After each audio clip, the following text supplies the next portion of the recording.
que esas son muchas doctrinas tomadas de los bautistas generales, de Wesley y de Arminio. Por cierto, yo no soy arminiano, siempre les he dicho que soy bautista.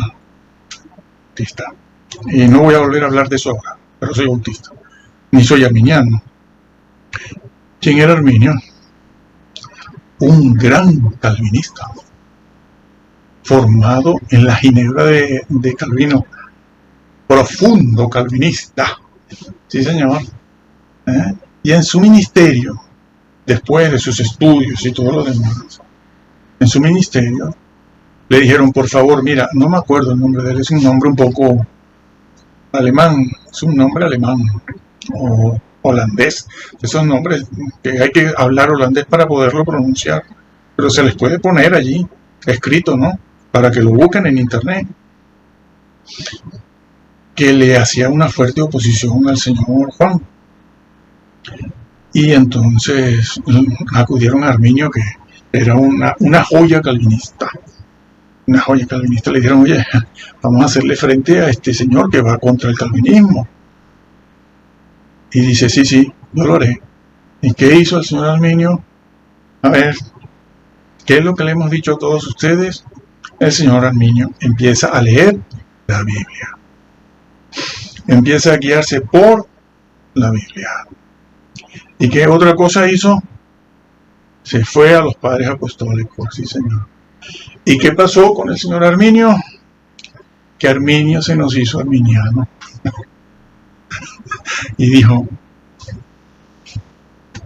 ¿qué es esto? ¿Qué es esto? Este hombre está loco, el Juan.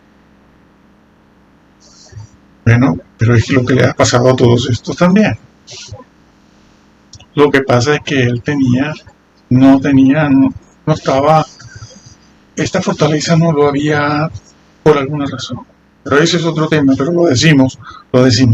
Esa fortaleza no había logrado penetrar bien en su cerebro y no se volvió anoréxico doctrinal, ni terraplanista teológico.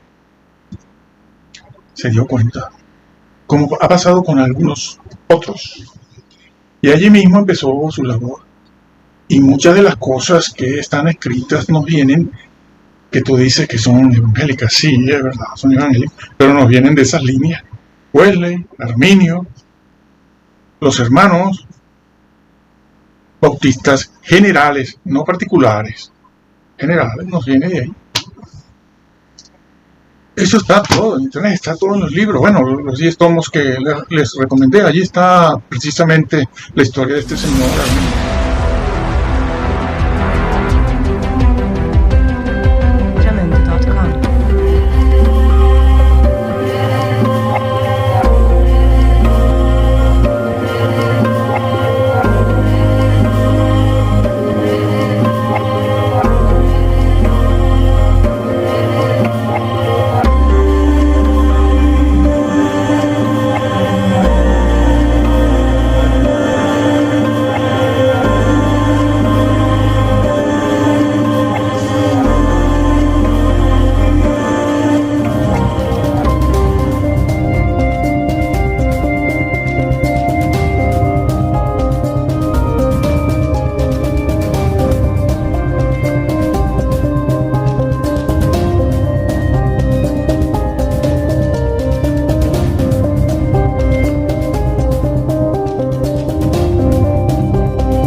yo lo pongo en duda, pero no por temas doctrinales, sino porque no se sabía quién era el autor.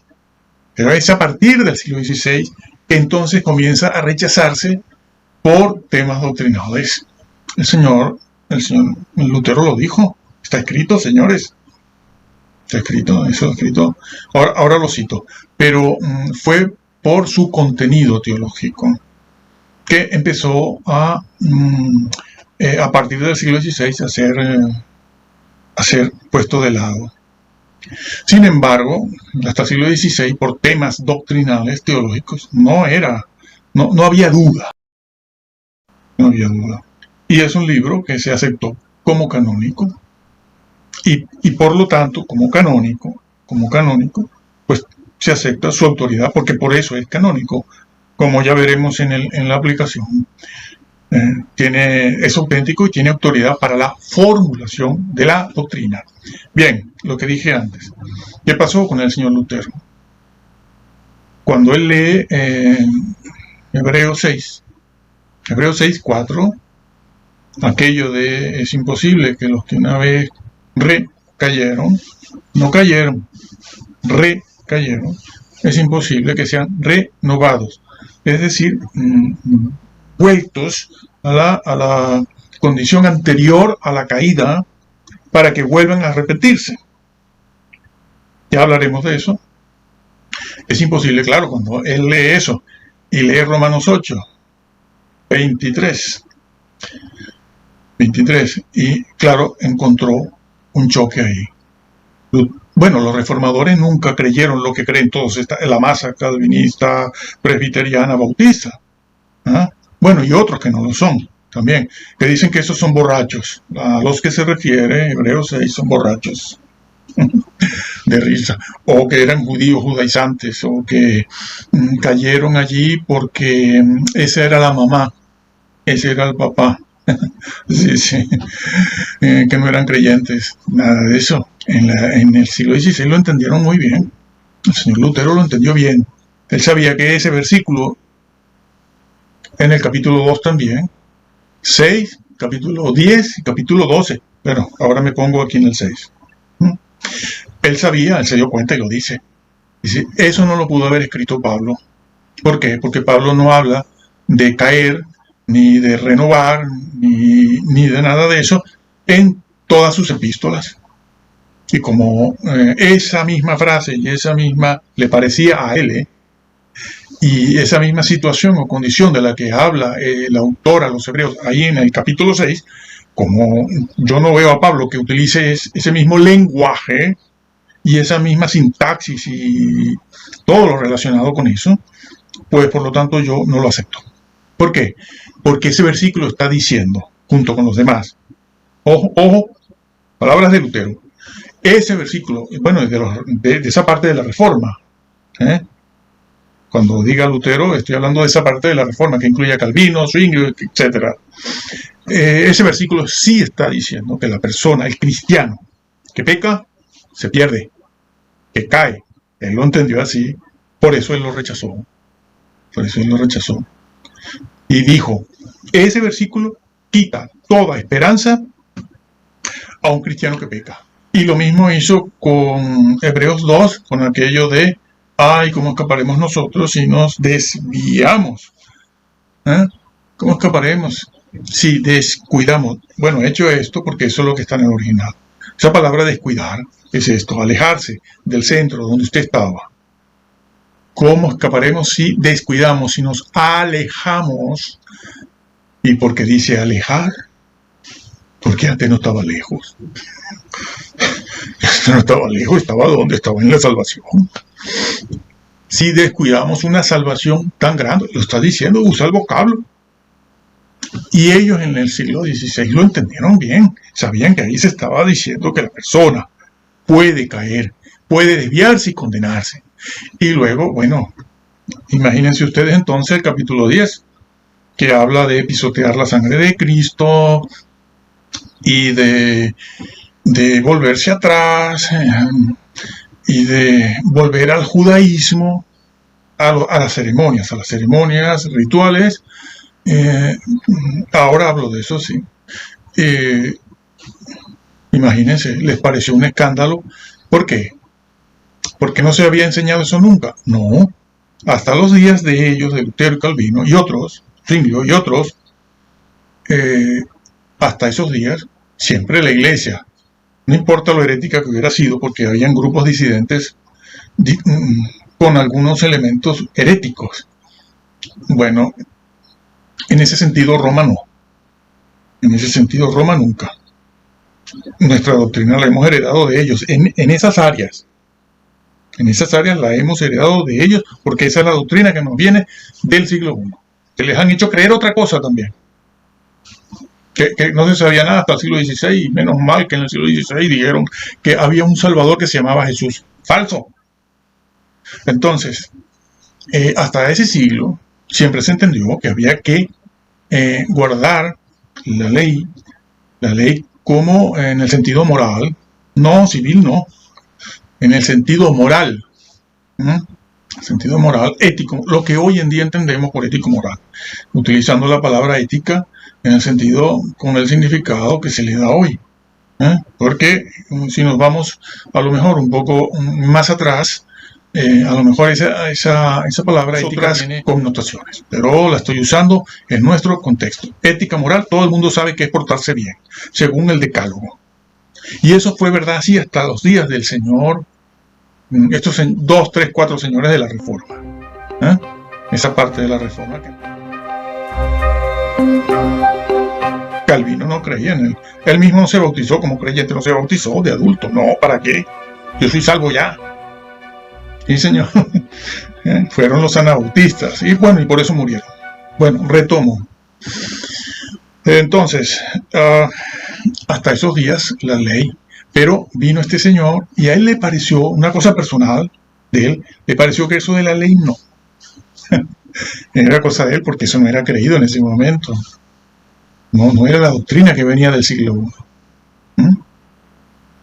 Estaban siguiendo, sí, siguieron a Agustín de Hipona. Erasmo era agustino como él, eran colegas de orden sacerdotal. Eran colegas también, pero muy diferentes. Muy diferentes. Ellos tres. Ya hablaremos de eso. Entonces, no era la doctrina. Por eso él reacciona en contra. Y porque hasta ese siglo, la ley moral, el Decálogo, como tiene escrito Hebreos, y como creyó toda la iglesia apostólica y primitiva de los primeros siglos, nunca allí, en esos siglos primeros, nunca tuvieron problemas con el libro de Hebreos, porque dijera eso de caer, o eso de desviarse, o eso de no volverse atrás, nunca tuvieron problemas. O que no falte la gracia, como dice Hebreos 12, que dejaron de alcanzar la gracia. Nunca tuvieron problema. El problema lo tuvieron allí, en el siglo XVI. Pero había algún código teológico, algunos libros, algunas cosas que dieran. No, nada, es la idea de este señor. Fue la idea de este señor. Bueno, por eso dijimos hace 2, 3, 4 vídeos atrás que tenía una psicopatía importante. Eso no se lo inventó nadie. Tiene, y lo seguimos, lo reiteramos. ¿Por qué decimos eso? Porque eso se lo inventó él. Claro, cuando va al libro de Hebreos, no era un genio en griego. El genio en griego era Erasmo, que necesitaba ayuda para traducir el texto hebreo que le dio, el texto griego que le dio Erasmo. A ver, otra de las cosas es que no han pintado esto como una novela de amor, ¿no? Una cosa muy novelesca, ¿no? El príncipe, el chico bueno contra el chico malo. Y claro, si usted no estudia. Entonces, claro, fue, repito, una cosa personal, un psicópata, porque lo tiene escrito, tiene toda una historia donde eso se ha creído, pero él va y lo cambia. ¿Por qué? Porque él tiene problemas. Tiene problemas y el otro más. Calvino es peor. Bueno, son casi iguales.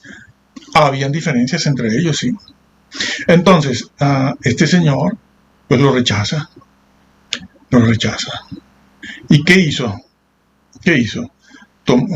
Cuando él confeccionó su Biblia en alemán, el alemán antiguo, él toma cuatro libros, no, 5 no, creo que son 4. Hebreos, segunda de Pedro, segunda y tercera de Juan, y Apocalipsis. Por cierto, Apocalipsis. No, también lo puso al final. No, no lo consideraba, ¿no? Bueno, todos ustedes están loquitos con el Apocalipsis. Pero no saben que sus propios líderes y fundadores no creían en el Apocalipsis. Bueno, ya han inventado excusas, que si esto, que si lo otro, para acá, para allá. Ya eso venía también del siglo I con Eusebio de Cesarea, ¿no? Que no creía en el milenio. Bueno, un desastre con mucha gente. Por eso siempre les digo, lean la Biblia, créanla tal cual está. ¿Cuál Biblia leo entonces? 1909, Reina Valera, o 1960, con un poquito de cuidado. No lea otra cosa, porque no está leyendo la palabra de Dios. Punto. De eso hablamos en otro momento. Lo hicieron entonces con esos libros a los que llaman antilegomena. Le quitaron la autoridad completa. No solo la autenticidad canónica, sino la genuinidad del mensaje. Y también hicieron eso. Bueno, lo vemos, pero sobre todo en la aplicación tenemos que ir allí y ver, ¿no? Demostrarlo. No, miren, el libro de Hebreos es el único libro en todo el Nuevo Testamento. En todo el Nuevo Testamento es el único libro que presenta a Jesús, presenta su naturaleza y presenta su esencia y su obra como ningún otro libro de la Biblia, como ningún otro. No existe un libro en el Nuevo Testamento que hable de la obra salvadora expiatoria de Jesús, así como de su propia naturaleza, como el libro de Hebreos.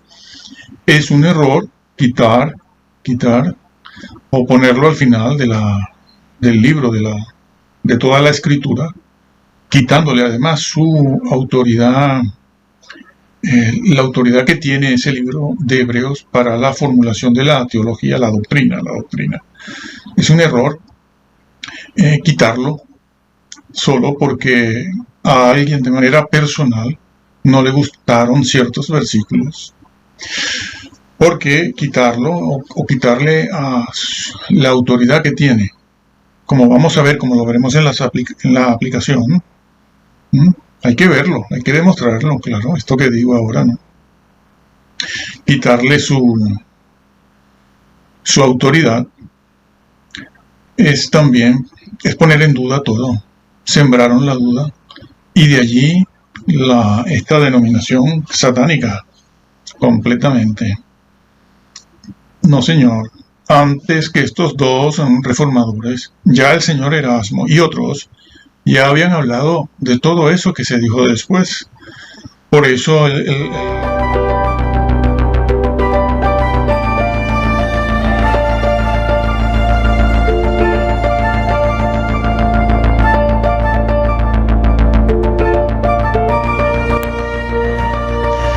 fin, de eso hablamos un poco más en la aplicación. Con cosas delante, ¿no? Con temas, frases, lo que se dijo, lo que no se dijo. Y sigo y vuelvo.